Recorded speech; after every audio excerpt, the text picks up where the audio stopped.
안녕하세요. 저는 멘토 그래픽스 마이크레드의 발표자 안드라시입니다. 두 번째 웨비나르에 참석해 주셔서 감사합니다. 오늘은 자동차에서 사용되는 대표적인 초역 반도체 IGBT를 가지고 파워 사이클링 테스트를 통한 초역 반도체의 소면 예측 기법을 살펴보겠습니다. 웨비나를 시작합니다. 감사합니다. 안녕하십니까. 제 이름은 안드라스입니다. 오늘 소개드릴 내용은 사이클링 테스트를 통한 전력 반도체의 수명 예측입니다. 발표 순서를 말씀드리겠습니다. 먼저 산업 분야에서 전력 반도체의 역할에 대해서 간략히 살펴보겠습니다. 다음은 어플리케이션 기반에서의 수명 주기 예측 방법에 대해서 설명드리겠습니다. 여기서는 스트럭처 펑션인 구조 분석 그래프를 사용하여 실측정 모델을 교정한 후 CFD 시뮬레이션을 통한 해석 방법에 대해서 집중적으로 설명드리겠습니다. 이후 파워 사이클링 테스트를 사용한 다수의 시험 사례를 살펴보겠습니다. 마지막으로 전력 반도체의 과열 현상에 의해 발생하는 고장 유형들을 구분하는 방법에 대해서 말씀드리겠습니다. 최근 들어 전력 반도체는 많은 고전력 어플리케이션에 적용되고 있습니다. 이러한 어플리케이션에는 IGBT나 모스펫이 실장되어 있습니다. 이 슬라이드는 프랑스 컨설팅 회사인 요올 디벨롭먼트의 자료를 요약한 것이며 빨간색 글씨는 전력 반도체가 사용되는 어플리케이션들입니다. 전기 자동차나 하이브리드 자동차의 구동장치, 재생에너지 분야의 태양광 인버터나 풍력 터빈과 같은 것이 모두 전력 반도체가 사용되는 어플리케이션입니다. 고속철도에서는 이보다 한층 더 높은 전력 수준의 전력 반도체가 사용되고 있습니다. 대표적인 전력 반도체인 IGBT 산업의 시장 전망은 전기자동차, 하이브리드 자동차 및 이것을 충전하기 위한 충전 시스템의 수요 증가로 인해 2018년까지는 성장세가 계속될 것으로 보입니다. 따라서 우리는 자동차 어플리케이션 제품의 신뢰성 확보에 집중해야 합니다. 다음 차트를 보시면 전력 모듈의 크기는 계속해서 줄어들고 있으며 모듈에 탑재되는 IGBT의 사이즈도 계속해서 줄어들고 있습니다. 그러면서도 기존과 동일하거나 고효율의 전력을 공급하려면 칩 하나당 소모되는 전력 밀도는 상승해야 합니다. 전력 밀도가 상승하면 전력 반도체 내의 발열이 증가합니다. 그러므로 이 전력 반도체가 실장된 제품들이 열화에 의한 고장 없이 장시간 사용하려면 방열 설계를 최적화해야 합니다. 전력 반도체 어플리케이션은 장기 신뢰성 확보가 매우 중요한 요소입니다. 하이브리드 자동차나 전기 자동차의 기대 수명은 10년 이상 만족해야 합니다. 열차나 기관차 같은 어플리케이션은 수명이 더더욱 길어야 해서 30년까지도 고장 없이 작동할 수 있어야 합니다. 재생에너지 발전에 사용되는 인버터 역시도 빈번한 부품 교체 없이 장시간 작동할 수 있어야 합니다. 태양광 패널이나 풍력 터빈은 해안가에 설치되는 경우가 많아서 전력 반도체를 교체하기가 더욱더 까다롭습니다. 이러한 어플리케이션에 사용된 전력 반도체는 적게는 수만 회에서 많게는 수천만 회까지 이르는 파워 사이클을 견딜 수 있어야 합니다. 이렇게 파워 사이클링이 수행되는 동안 전력 반도체는 발열과 냉각을 주기적으로 반복하며 이러한 온도 변화는 열화 현상을 일으켜 제품 내부에 치명적인 결함을 발생시킵니다. 제품 내부 온도 변화에 의한 결함들은 칩 패드와 와이어 본딩부 열화에 의한 와이어 절단 현상, 금속층과 그 주변층 사이의 균열 현상, 솔더층의 필요 현상, 칩 열화 현상 및 다이 접착제의 균열 현상 등이 있습니다. 미국에 있는 연구원이 촬영한 동영상입니다. 가혹한 조건으로 파워 사이클을 수행하면 얼마 지나지 않아 다이 페이스트에 열화 현상이 발생하는 것을 확인할 수 있습니다. 이 결함은 실험 상황에서 발견된 것이며 정상적으로는 훨씬 더 오랜 기간 후에 결함이 발생될 수 있습니다. 하지만 한 가지 확실한 것은 새로운 제품을 설계할 때 신뢰성 테스트를 철저히 수행하지 않으면 제품이 시장에 출시되었을 때 돌이킬 수 없는 문제에 직면할지도 모릅니다. 이 그림은 다수의 인터페이스 레이어인 계면층을 포함한 전력 반도체의 복잡한 내부 구조 단면입니다. 수명이나 신뢰성과 관련해서 문제의 소지가 가장 큰 부분이 바로 이러한 인터페이스 레이어입니다. 좀 더 자세히 살펴보면 온도 차이가 크고 열 팽창 개수 차이가 큰 계면층들이 인접해 있으면 열화 현상이 발생합니다. 이 부분을 보시면 서브스트레이트 후면 금속층과 베이스 플레이트 사이의 솔더가 그러한 계면층 중의 하나라는 것을 알 수 있습니다. 2층의 면적은 매우 넓고 인접한 계면층과의 열 팽창 개수의 차이가 매우 크기 때문에 파워 사이클링 인갓이 열화에 의해 결함이 발생할 확률이 매우 높습니다. 결함이 발생할 또 다른 부분은 다이페이스트 층입니다. 다이페이스트 층의 신뢰성 개선을 위해 다음의 두 가지 사항은 지속적으로 개선되어야 합니다. 하나는 열 전도도가 우수한 TIM 개발이며 다른 하나는 본딩 라인 두께 최적화를 위한 공정 개선입니다. 본드 와이어의 접촉 면적은 매우 작음에도 불구하고 인접 계면층과의 열 팽창 개수의 큰 차이는 치명적인 결함을 발생시킬 수 있으므로 파워 사이클링 테스트를 통해서 철저히 검증해야 합니다. IGBT 및 모스펫과 같은 전력 반도체를 실제 환경처럼 작동시키고 수명 주기를 계산하는 데 사용하기 위해서 멘토그래픽스의 마이크레드 그룹은 마이크레드 인더스트리얼 파워 테스터 1500A 시스템을 출시하였습니다. 이 시스템의 크기는 피아노만 하고 무게는 약 500kg 가량 됩니다. 이 시스템은 트리스터를 내장하고 있으며 3개의 고전류 파워 서플라이를 사용해서 IGBT와 같은 전력 반도체를 제어할 수 있습니다. 또한 자세히 보시면 왼쪽과 오른쪽에 총 2개의 콜드 플레이트가 있습니다. 이 2개의 콜드 플레이트가 온도 환경을 제어합니다. 상단은 전원 인갑으로서 3개의 채널에서 각각 500A를 공급합니다. 아래는 측정용 와이어가 있으며 매우 간소화되어 있습니다. 따라서 전문적인 전기 기술자가 아니더라도 이 시스템을 운용할 수 있습니다. 오른쪽에 터치스크린 기반 PC에서 모든 작동을 제어할 수 있으며 특히 사용자들이 시스템을 편리하게 셋업할 수 있도록 사용자 인터페이스를 이해하기 쉽게 구현했습니다. 파워 사이클링 테스트는 아주 긴 시간이 걸리는 실험이고 실험 기간이 길수록 전력 반도체가 우수하다는 것을 증명할 수 있습니다. 경우에 따라서는 시스템을 사용자의 개입 없이 수개월까지 작동해야 할 수도 있습니다. 이런 경우를 대비해서 이 시스템은 다수의 안전 센서들이 탑재되어 있습니다. 우측의 동그라미 형상은 연기 감지기입니다. 어떤 이유에서건 연기가 발생되면 즉시 전력을 차단합니다. 그리고 또 과열 감지 기능, 냉각수 누출 감지 기능과 더불어 심각한 경우에 대비한 알람 기능까지 탑재되어 있습니다. 왼쪽 상단의 사인은 시스템의 작동 상태를 보여줍니다. 이 시스템은 산업 표준에 맞도록 설계되어서 모든 연구소에서 사용하실 수 있습니다. 다음 슬라이드는 75% 이상 전력을 향상시킨 파워 테스트 패밀리입니다.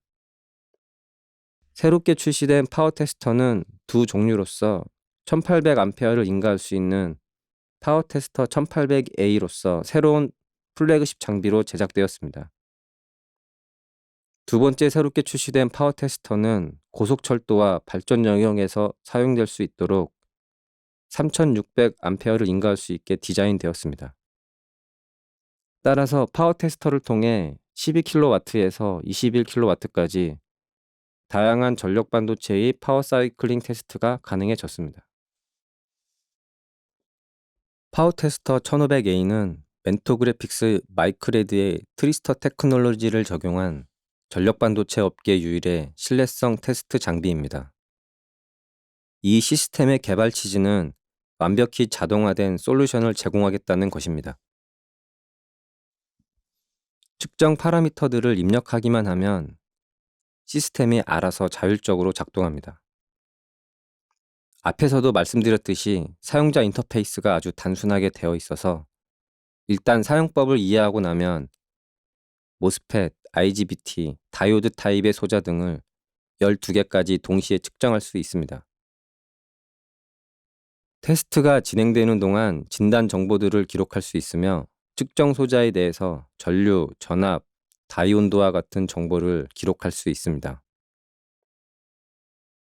또한 수시로 구조 분석 그래프를 기록할 수 있습니다.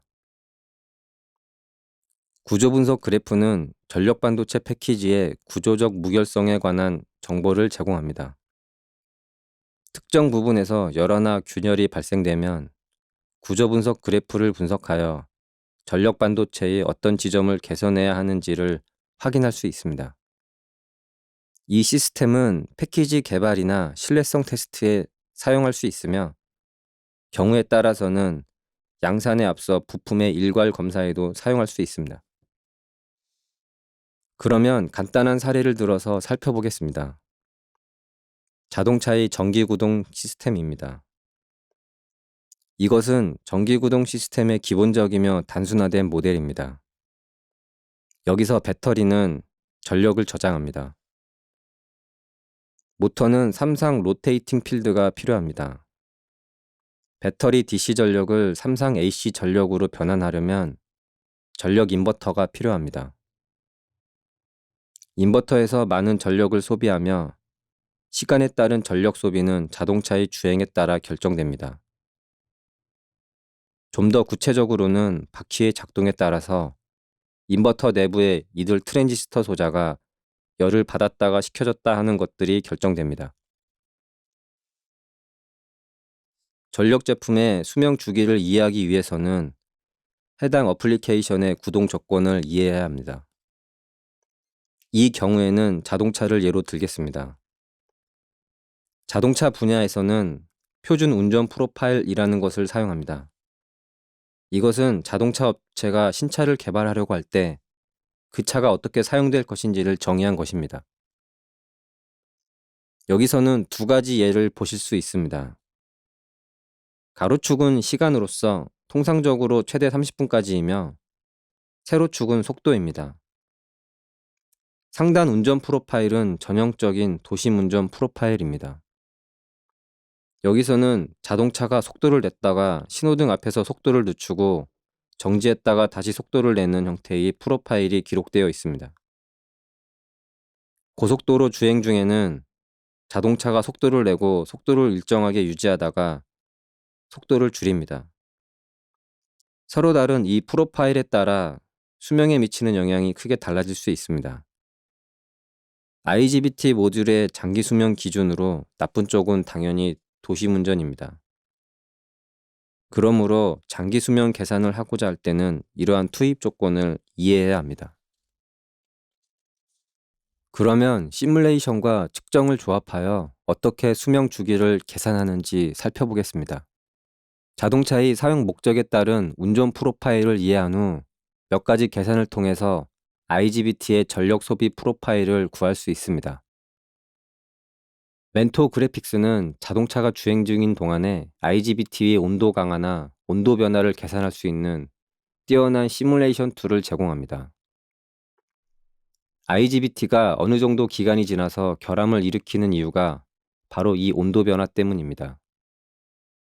온도 변화가 높고 빈번할수록 IGBT에 치명적입니다. 그러므로 온도 변화의 분포를 이해해야 합니다. 다시 말해서 온도 변화의 크기를 알아야 합니다. 온도의 최대 상승치와 빈도수를 알아야 합니다. 고온도 안 좋지만 저온도 반복적으로 일어나고 누적되면 더 안 좋은 영향을 미칠 수 있습니다. 그러므로 특정한 온도 변화가 어떻게 영향을 미치는지 측정해야 합니다. 예를 들어서 섭씨 100도는 실험실 조건에서 모듈 수명 주기에 어떤 영향을 미치는지를 확인해 보는 것입니다. 이 두 데이터를 구하면 다시 말해서 접합부 온도 변화와 최대 사이클링 횟수 사이의 상관관계를 보여주는 수명 곡선과 자동차의 수명 기간의 온도 변화 분포를 알면 특정한 운전 프로파일로 자동차의 예상 수명을 계산할 수 있습니다. 이 슬라이드에서 보여주는 그래프 중 우리는 3번 그래프와 5번 그래프에 특히 주목해야 합니다. 플러썸으로 IGBT의 디테일 모델을 생성하고 이 모델을 플러썸 시뮬레이션을 통해서 우리는 실제와 유사한 IGBT의 온도 프로파일을 3번 그래프와 같이 구현할 수 있습니다. 이후 온도 변화에 대한 공식을 얻을 수 있으며 이를 다시 파워 테스터 1500A의 파워 사이클링 테스트 조건에 대입하여 5번과 같은 수명 곡선을 얻을 수 있습니다. 이후 이를 기반으로 수명 주기를 예측하여 예를 들어 12년 보증의 부품이라는 결과를 도출할 수 있습니다. 이와 같이 플러썸 CFD 시뮬레이션과 파워 테스트의 사이클링 테스트로 효과적인 수명 주기를 산출할 수 있음을 확인하셨습니다. 운전 프로파일을 바탕으로 전력 사용 프로파일을 구하기 위해서는 자동차 주행을 방해하는 요소들이 무엇인지 확인해야 합니다. 자동차 주행 시 자동차에는 주행 저항, 공기 저항, 가속도 저항 등이 작용합니다. 자동차가 움직이기 위해서 필요한 엔진 출력은 이러한 저항 요소들의 총합보다 더 큰 동력이 필요합니다. 그런 다음 엔진의 효율을 알면 자동차의 엔진 전력을 계산할 수 있습니다. 이 두 정보를 가지고 있으면 총 전력에서 엔진 출력을 빼서 전력 손실을 계산할 수 있습니다.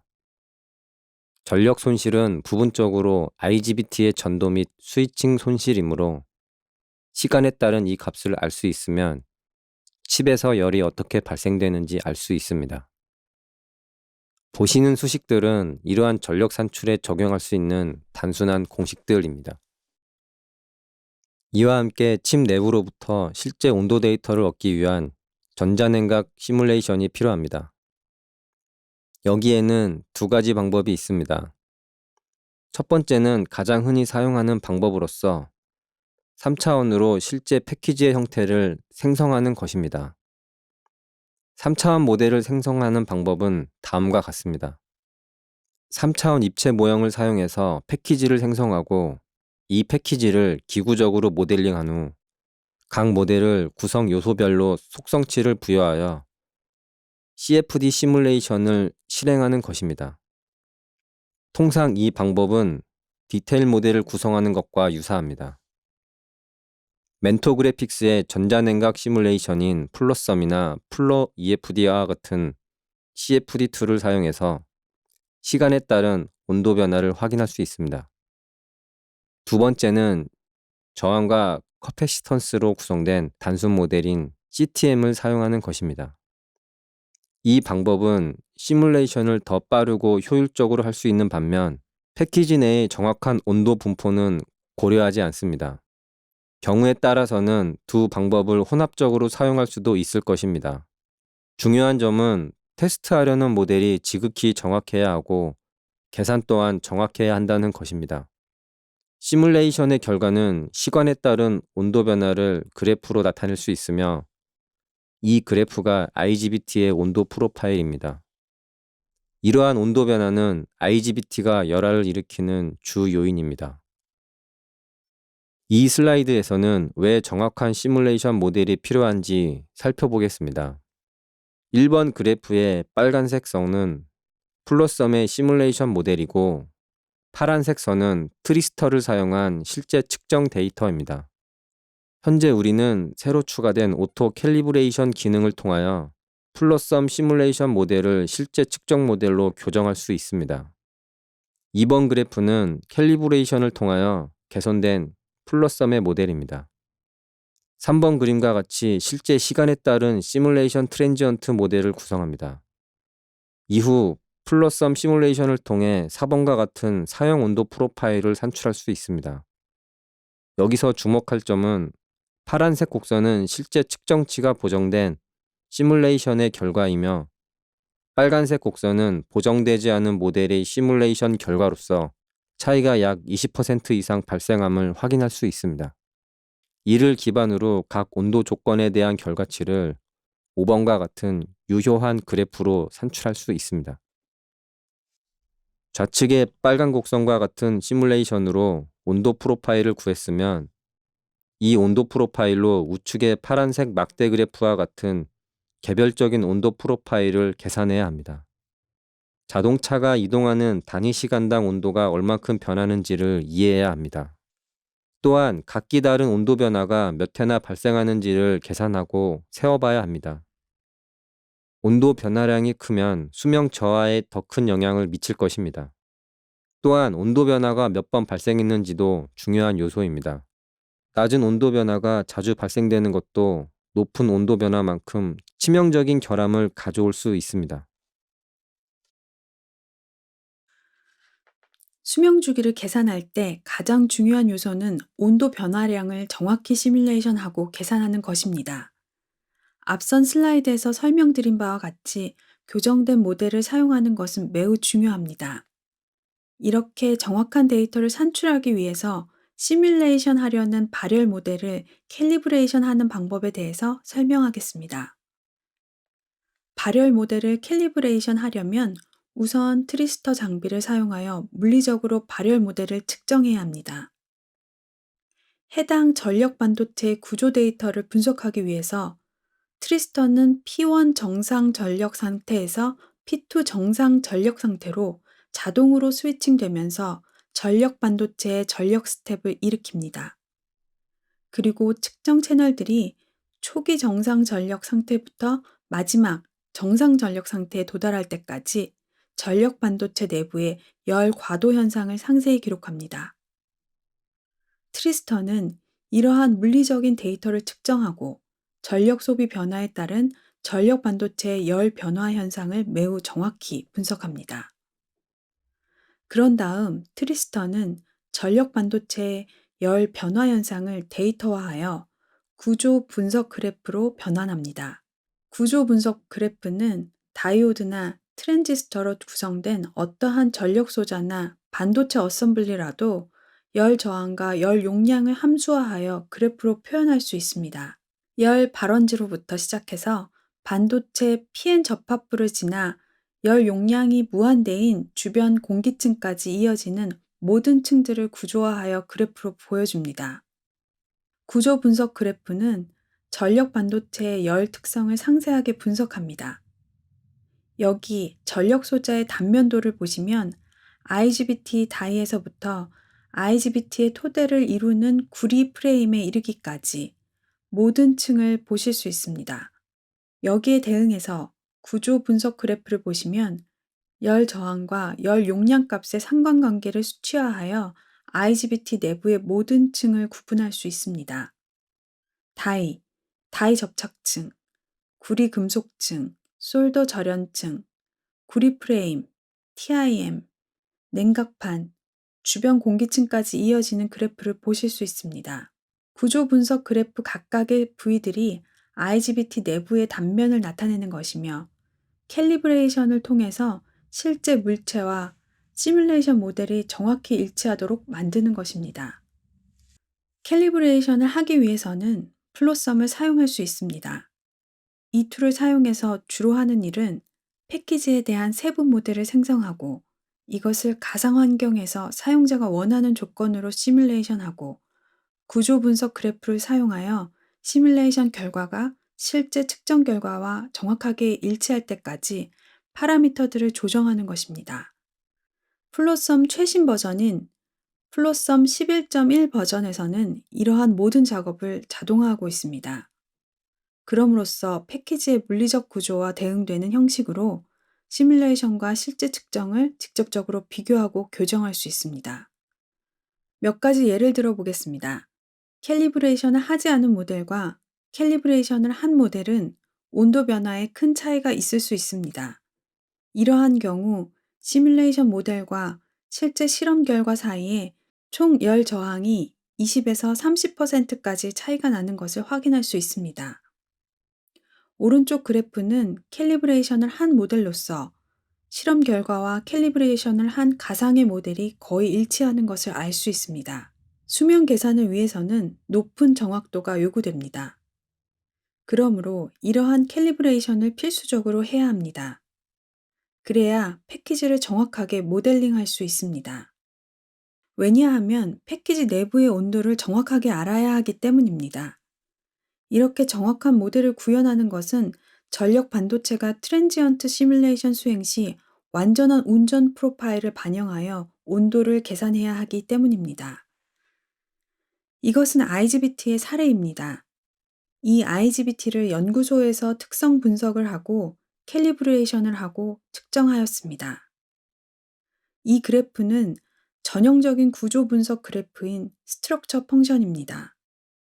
파란색은 실제 측정 결과이고 빨간색은 시뮬레이션 결과로 여기서 우리는 시뮬레이션을 최대한 정확하게 구현하려고 했습니다.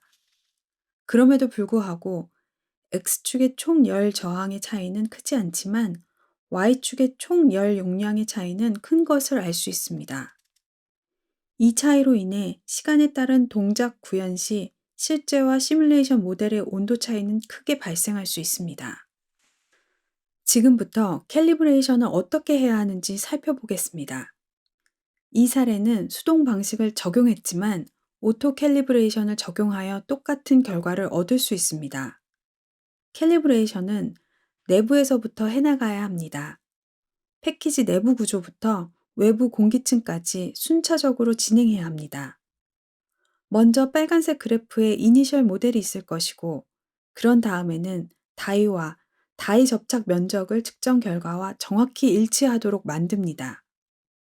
이 예에서는 시뮬레이션 모델의 다이 전도성을 좀 더 실제와 같은 수치로 조정해야 했습니다. 주황색 곡선은 이렇게 변경을 했을 때의 결과로서 처음에 측정한 파란색 곡선과 일치하고 있습니다. 이렇게 하여 실제 모델과 같이 칩의 내부를 교정할 수 있습니다. 그 다음에는 패키지 내부 세라믹 층의 열 저항 수치를 캘리브레이션 해야 합니다. 세라믹의 열 전도도 수치를 변경시키자 좀 더 넓은 부위에 걸쳐서 파란색 곡선과 일치하게 되었습니다. 마지막으로 패키지와 냉각판 사이의 TIM을 캘리브레이션 해야 합니다. 대부분의 경우에 계면층의 물질 속성을 추정하는 것은 매우 어렵습니다. 몇 번의 반복을 거듭한 후에 빨간색 곡선과 파란색 곡선, 다시 말해서 시뮬레이션 곡선과 측정 곡선을 완벽하게 일치시킬 수 있었습니다. 긴 시간에 걸친 캘리브레이션 작업을 통해 생성된 IGBT의 트랜지언트 시뮬레이션 모델과 실제 IGBT 모델의 열 특성은 정확히 일치할 것입니다. 그러면 이렇게 얻은 시뮬레이션 정보들을 가지고 어떻게 수명 주기를 계산하는지 살펴보겠습니다. 다시 말해서 가혹하게 전원을 인가했을 때의 파워 사이클링 테스트 결과와 실제 전원을 인가했을 때의 파워 사이클링 결과가 어떤 상관관계가 있는지 살펴보겠습니다.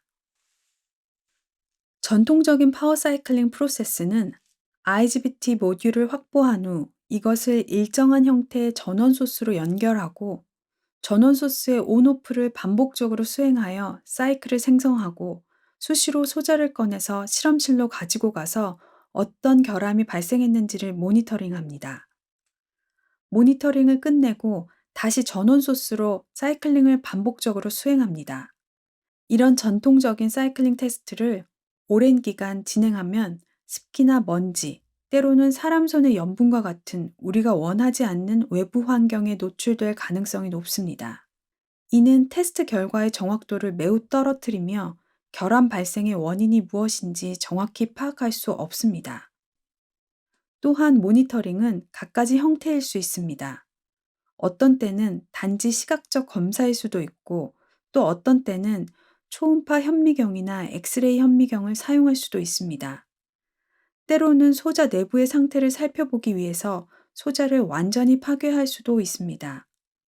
이러한 경우 이 소자를 다시 사이클링 테스트하는 것이 불가능하며 새로운 소자를 가지고 다시 시작해야 하고 그런 만큼 시간이 길어지고 사이클 횟수도 많아집니다. 사이클링 수행 후 실험실에서 모니터링 작업을 주기적으로 하는 것도 번거롭지만 더 힘든 것은 실험자가 원하는 결과를 수집할 때까지 많은 시간과 수고를 들여 동일한 실험을 반복적으로 해야 하는 것입니다. 그런데다가 사이클이 수행되는 동안 소자의 결함을 실시간으로 파악할 수도 없습니다. 마이클헤드의 이 파워 사이클링 테스터는 이러한 전통적인 사이클링 테스트 프로세스의 모든 문제를 극복하도록 설계되었습니다. 또한 3개의 채널에서 각각 500A의 전원을 IGBT에 공급합니다. IGBT는 자체적으로 냉각 환경을 구성하는 냉각판 위에서 사이클링 테스트를 수행합니다.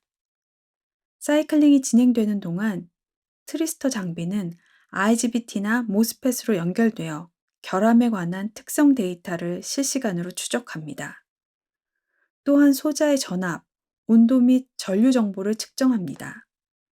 그리고 모듈을 제거하지 않고도 이 환경에 그대로 노출시키면서 수시로 사이클링을 중지하고 스테디 상태에서 다른 스테디 상태로의 열 과도 현상을 추적하고 이것을 구조 분석 그래프로 변환합니다.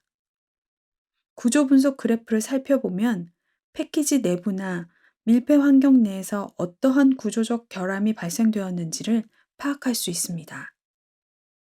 이 동영상은 파워 사이클링 수행 시 전력 반도체 모델의 열 유동 현상을 플로썸을 사용해서 시뮬레이션한 결과입니다. 각기 다른 색상은 절대 온도가 아니라 온도 변화도를 나타냅니다. 따뜻한 색일수록 온도 변화도가 높은 것입니다. 주로 계면층들에서 온도 변화도가 높은 것을 확인할 수 있습니다. 온도 변화도가 높다는 것은 패키지 내에서 기계적 스트레스가 높다는 것을 의미합니다. 시뮬레이션을 사용하면 파워 사이클링 수행 시 무슨 일이 벌어지는지를 확인할 수 있습니다. 이를 사용해서 사이클링 횟수 또한 계산이 가능합니다. 특정 층을 가장 높은 온도에 도달시키려면 그 층으로 최대 온도에 도달할 때까지 더 높은 전원을 인가해야 합니다. 수명은 온도에 크게 영향을 받습니다. 우리가 알고자 하는 것은 결함까지의 사이클 횟수입니다. 다시 말해서 전력 반도체가 결함을 일으키기까지 얼마나 많은 사이클이 걸리느냐 하는 것입니다. 이러한 상관관계를 모델링한 것이 아레니우스 모델입니다. 이 아레니우스 공식에 따라서 결함까지의 사이클 횟수가 온도에 대해서 지수 함수적으로 종속적입니다. 그렇기 때문에 온도 계산 및 시뮬레이션이 매우 정확해야 하는 것입니다. 업체들에서는 확장된 형태의 아레니우스 모델을 사용하고 있습니다. 여기서는 2가지 모델을 간략히 살펴보겠습니다.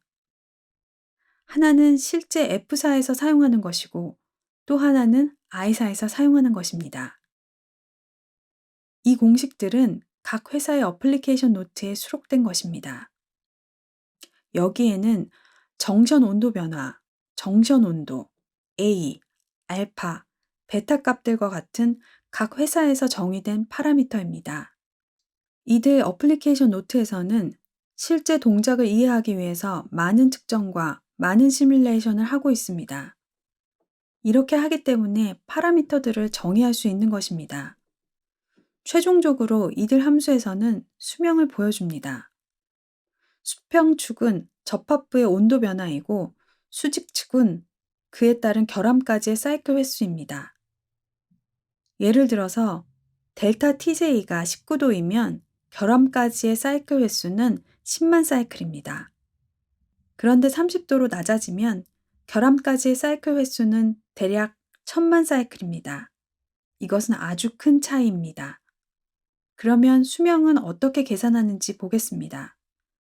먼저 특정한 델타 T가 어떤 영향을 미치는지 이해해야 합니다. 이 정보는 수명 곡선으로부터 알 수 있습니다. 그런 다음에는 어플리케이션 조건에 따라서 계산한 데이터로 돌아가야 합니다. 데이터 T는 얼마이고 이러한 온도 변화가 몇 번 일어나는가 하는 것입니다. 몇 번 일어났느냐 하는 것은 이 WI 수치가 됩니다. 이것은 가중치 계수라고 할 수 있습니다. NFI 수치는 온도에 따른 결함까지의 사이클 횟수입니다. 예를 들어서 100도 델타 T가 10회 발생했다고 한다면 WI는 10이고 결함까지의 사이클 횟수인 NFI는 100도인 경우에 만 사이클이라고 하겠습니다. 델타 T가 30도이고 1000회 발생된다면 WI는 1000이고 NFI는 30도인 경우에 1000만 사이클이라고 하겠습니다. 모든 해당 온도에 대해서 이 작업을 하고 NF_sum, 다시 말해서 총 결함까지의 사이클 횟수를 계산해야 합니다. 그리고 이것을 운전 시의 사이클 시간과 곱함으로써 특정한 운전 조건으로 전력 소자의 예상 동작 시간을 얻을 수 있습니다. 이 시간이 10년이 넘게 나오면 자동차에 사용하기에 적합하다고 할 것입니다. 그러면 실제 시험 데이터들을 살펴보겠습니다. 첫 번째 시험의 경우에는 전력 반도체를 온도 제어 냉각판 위에 올려놓은 후 냉각판 온도를 25도로 설정하고 접합부 온도가 125도에 도달하도록 파라미터들을 설정하였습니다. 그러기 위해서 3초 히팅 후 10초 파워 오프를 해서 전력 반도체가 정상 상태로 식혀지도록 설정하였습니다. 전력 반도체를 정상 상태로 히팅했다가 정상 상태로 식히는 파워 사이클을 200회 할 때마다 트랜지언트 구조 분석 그래프를 환산하고 저장하였습니다. 이것은 사이클링을 마친 후의 모습입니다. 전력 반도체가 완전히 망가진 것을 볼 수 있습니다. 각각의 전력 반도체들은 4만 파워 사이클이 인가되었습니다. 시각적으로 살펴보았을 때 본드 와이어가 끊어진 것을 볼 수 있으며 그 부위에서 칩 표면상의 탄화화 흔적을 볼 수 있습니다. 무슨 일이 벌어졌는지 좀 더 상세히 살펴보려면 구조 분석 그래프를 사용해서 접착층들에서 어떤 결함이 발생되었는지 살펴보아야 합니다.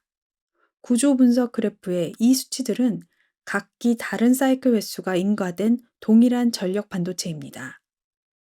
여기 이 값들은 구조 분석 그래프가 측정된 사이클 횟수입니다. 실험을 시작할 때 전력 반도체의 초기 상태를 확인하기 위해서 초기 구조 분석 그래프를 측정하였습니다. 이것은 사이클을 인가하기 전에 정상 상태입니다. 그런 다음 5000, 10,000, 15,000 사이클에서도 함수들이 일치합니다. 이것은 이들 시점에서 전력 반도체가 어떤 이상도 발생되지 않았다는 것입니다. 2만 사이클에 이르러서는 처음 시작되는 부분에서 약간 변화가 있다는 것을 알 수 있습니다. 사이클이 진행될수록 열 저항 수치는 더 높은 값으로 이동하고 있습니다.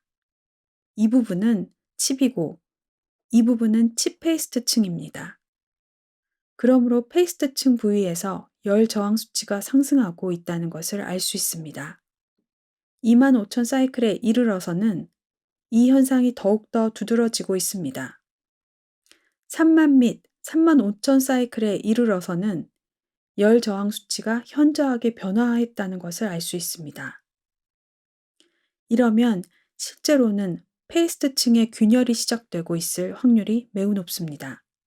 온도가 높아질수록 소자는 점점 더 손상될 것이며 같은 수준의 전력으로 사이클링을 계속할수록 온도가 상승하고 균열도 점점 커질 것입니다. 구조 분석 그래프를 세세하게 살펴보지 않으려면 그래프의 변화를 자동으로 읽도록 할 수 있습니다. 이것은 소프트웨어에서 할 수 있습니다. 이렇게 하면 15,000 사이클까지는 저항 변화가 거의 0이다가 여기서부터 점점 높아지기 시작해서 3만에서 35,000 사이클에 이르러서는 현저히 높아진다는 것을 알 수 있습니다.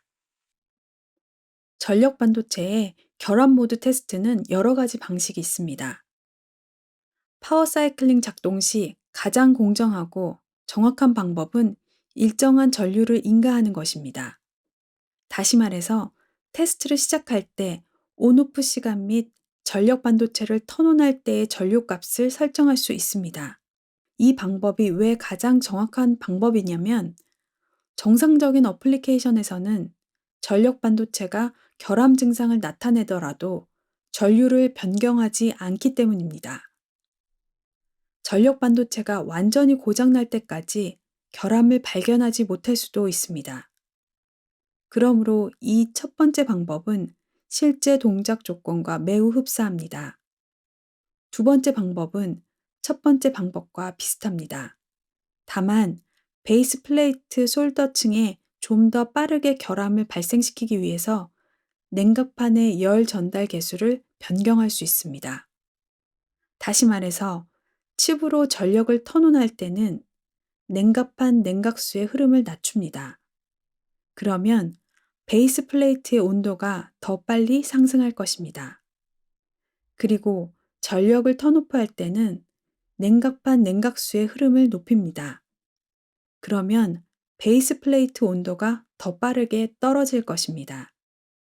이와 같은 방법으로 베이스 플레이트의 온도를 사이클링함으로써 베이스 플레이트 솔더층에 더 많은 사이클을 노출시켜서 균열 발생을 가속화시킬 수 있습니다. 또 다른 방법은 일정한 전력 스텝과 일정한 정션 온도 변화인 델타 TJ를 사용하는 것입니다. 일정한 델타 TJ를 사용하는 경우를 살펴보겠습니다. 어떤 결함이 나타나기 시작하면 열 저항 수치가 높아질 것입니다. 그러면 전류를 낮추어서 테스트 내내 온도 변화가 일정하게 유지되도록 하는 것입니다. 이것은 실제 동작에서는 일어나지 않습니다. 하지만 이 방법을 쓰면 결함까지의 사이클 횟수를 높일 수 있습니다. 이 테스트 방식은 표준 조건이 정해지지 않았지만 때로는 이러한 테스트 방식을 채택하여 시험하는 업체들도 있습니다. 이 파워 테스터는 이러한 테스트 방식도 수행할 수 있습니다. 이번에는 각기 다른 사이클링 모드들을 비교해 보겠습니다. 이것은 두 번째 실험입니다. 이 실험을 위해서 초기 베이스 플레이트 온도를 25도로 설정하고 온도 변화는 120도까지 설정하였습니다. 이 실험에서는 델타 T를 일정하게 하거나 전력 스텝을 일정하게 하거나 전류를 일정하게 했습니다. 그리고 이들 세 가지 각기 다른 조건으로 결함까지의 사이클 횟수를 비교해 보았습니다. 이것은 실험 결과입니다. X축은 결함까지의 사이클 횟수이고 Y축은 델타 T입니다. 전류가 일정할 때 결함까지의 사이클 횟수가 가장 낮다는 것을 알 수 있습니다. 이 방법이 가장 정확한 방법입니다. 전력을 일정하게 하면 델타 T가 좀 더 높아집니다. 델타 T를 일정하게 유지하는 방법이 사이클링 횟수가 가장 높다는 것을 알 수 있습니다. 그런데 흥미로운 점은 델타 T가 120도가 아니라 110도만 되더라도 대략 30%가량 더 높은 결함까지의 사이클 횟수를 달성한다는 것입니다. 이것은 앞에서 말씀드린 공식에 따라서 온도와 결함까지의 사이클 횟수가 지수적 상관관계이기 때문입니다. 그러므로 10도 차이가 수명에 있어서는 큰 차이를 가져옵니다. 그렇기 때문에 측정을 할 때와 시뮬레이션을 할 때 높은 정확도를 기해야 합니다. 이 시험에서 구조 분석 그래프는 큰 이상이 없습니다. 왼쪽 곡선에서 2만 사이클일 때 아무것도 변하지 않았습니다. 오른쪽 곡선에서도 변화는 아주 미미합니다. 이 사이클링 테스트에서는 다이페이스트 층에서 결함이 발생하지 않았습니다. 이 테스트에 적용된 전력 반도체의 다이페이스트는 아주 우수했습니다. 이 그래프도 동일한 실험입니다. 전압, 전류, 전력 같은 전기적 파라미터들을 측정했습니다. 기본적으로 온도를 일정하게 유지시키면 전류는 계속해서 낮아집니다. 그리고 전압이 상승하는 것을 볼 수 있는데 이것은 다이페이스트층의 결함이 아니고 전기적 간섭에 의한 전압 변화를 나타내는 것입니다. 이것은 앞에서 설명한 구조 분석 그래프에서 확인할 수 있습니다. 수명 계산을 하기 위해서는 110도와 120도 같은 온도로 측정을 해서 수명 곡선을 그려야 합니다. 그러면 두 지점에서의 수명 곡선을 그릴 수 있습니다. 앞서 말씀드렸듯이 10도 차이가 수명에 있어서는 30%의 차이를 가져온다는 것을 알 수 있습니다. 세 번째 실험은 두 번째 실험과 비슷합니다. IGBT를 세츄레이션 모드로 연결하고 세 가지 다른 조건으로 사이클링 하였습니다. 전류를 일정하게 인가하고 전력 스텝을 일정하게 하고 접합부 온도 변화를 일정하게 하는 것입니다. 그리고 매 250 사이클마다 상세한 서멀 트랜지언트 테스트를 측정했습니다. 앞서 실험과 마찬가지로 히팅 전류를 일정하게 인가했을 때 45,000 사이클에서 최초로 결함이 발생되었고, 전력 스텝을 일정하게 했을 때는 65,000 사이클에서 접합부 온도 변화를 일정하게 유지시켰을 때는 70,000 사이클에서 최초로 결함이 발생했습니다. 이 슬라이드는 제어 신호들을 보여줍니다. 왼쪽은 전력을 일정하게 한 것이고 오른쪽은 델타 T를 일정하게 한 것입니다. 양쪽 신호들이 매우 안정적이며 전력 변화는 0.5W 미만이고 온도 변화는 0.5도 미만입니다. 이 실험에서는 사이클링을 수행했을 때 샘플들의 열 저항 수치가 전혀 변하지 않았습니다. 상단 왼쪽 그래프는 46,000 사이클까지의 구조 분석 그래프입니다. 사이클을 지속적으로 수행했음에도 불구하고 구조 분석 그래프가 모두 일치하는 것을 확인할 수 있습니다. 이것은 결함의 원인이 구조적 이상이 아니라는 것입니다. 상단 오른쪽 그래프도 같은 것입니다. 샘플의 동적 열 저항이 일정하다는 것을 알 수 있습니다. 그러면 결함 모드가 어떤 것인지를 알려면 하단 그래프를 살펴봐야 합니다. 특정한 사이클 횟수가 지나자 정전유일 때의 컬렉터 이미터 전압 구간인 V온 전압이 점점 상승하기 시작하고 수시로 갑작스런 스텝이 발생되고 있습니다. 문제의 원인은 이렇습니다.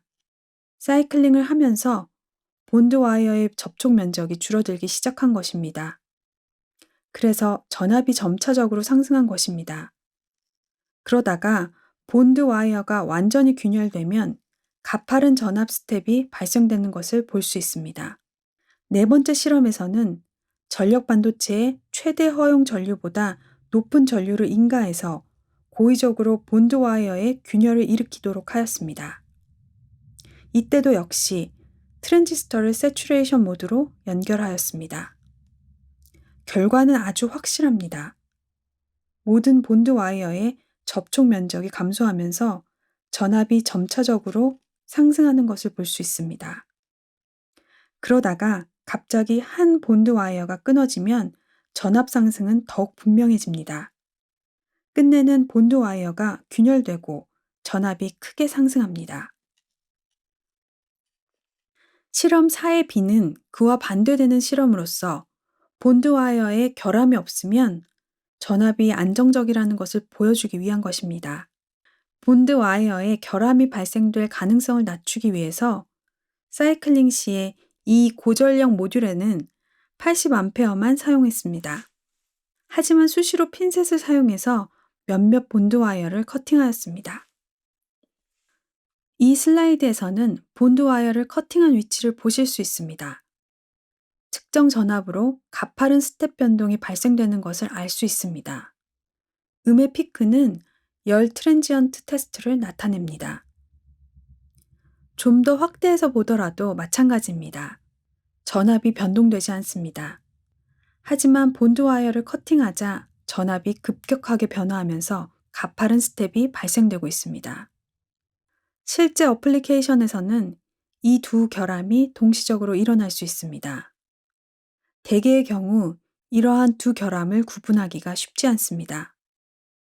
두 현상 모두가 이미터와 컬렉터 사이에 전압 상승을 일으키기 때문입니다. 본드 와이어 저항이 높아지면 전압 강화가 심해질 것입니다. 하지만 열 저항의 변화 역시도 전압 강화를 간접적으로 일으킵니다. 통상적으로 IGBT는 고전류 레벨일 때 온도 증가에 따른 전압의 변화가 양의 값을 나타내기 때문이며, 이는 통상적인 다이오드나 트랜지스터가 음의 값을 나타내는 것과는 대조적입니다. 구조 분석 그래프는 이 두 결함 모드를 구분하기에 매우 유용합니다. 만약 전압 상승의 원인이 본드 와이어의 결함이 아니라면 구조 분석 그래프가 변화하지 않고 그대로일 것입니다. 구조 분석 그래프는 인가된 전력으로 측정되기 때문입니다. 만약 전력 반도체 내부 열화에 의해 변화하기 시작한 것이라면 구조 분석 그래프에 즉시 나타날 것입니다. 온도 변화는 입력 전력 스텝보다 비율적으로 더 높게 나타나기 때문입니다. 프레젠테이션의 2부에서는 3가지 실험 결과를 말씀드렸습니다. 또한 실험을 할 때의 3가지 방법을 말씀드렸습니다. 전류를 일정하게 하거나 전력 스텝을 일정하게 하거나 델타 TJ를 일정하게 하는 것입니다. 이들 실험에서 보셨듯이 전류를 일정하게 하는 사이클링이 가장 정확한 방식이라는 것을 알 수 있습니다. 전력을 일정하게 하는 사이클링은 전류를 일정하게 하는 사이클링보다 약 25% 더 긴 사이클링을 달성하였습니다. 접합부 온도 변화를 일정하게 하면 여기서 다시 25% 더 늘어난 수명을 달성할 수 있었습니다. 또한 2가지 결합 모드를 살펴보았습니다. 하나는 다이 페이스트층의 결함이었고 다른 하나는 본드 와이어 결함이었습니다. 마지막 실험에서는 파워 사이클링 시에 의도적으로 본드 와이어를 커팅하였습니다. 그럼으로써 컬렉터 에미터 전압의 스텝 동작이 본드 와이어 결함에 의한 것임을 확인할 수 있었습니다. 또한 구조 분석 그래프가 변화하지 않는다면 다이 페이스트 문제나 구조적 문제가 아니라 본드 와이어 이상 같은 전기적 문제일 수 있다는 것을 말씀드렸습니다. 끝까지 경청해 주셔서 감사합니다. 이제 질문 시간을 갖도록 하겠습니다.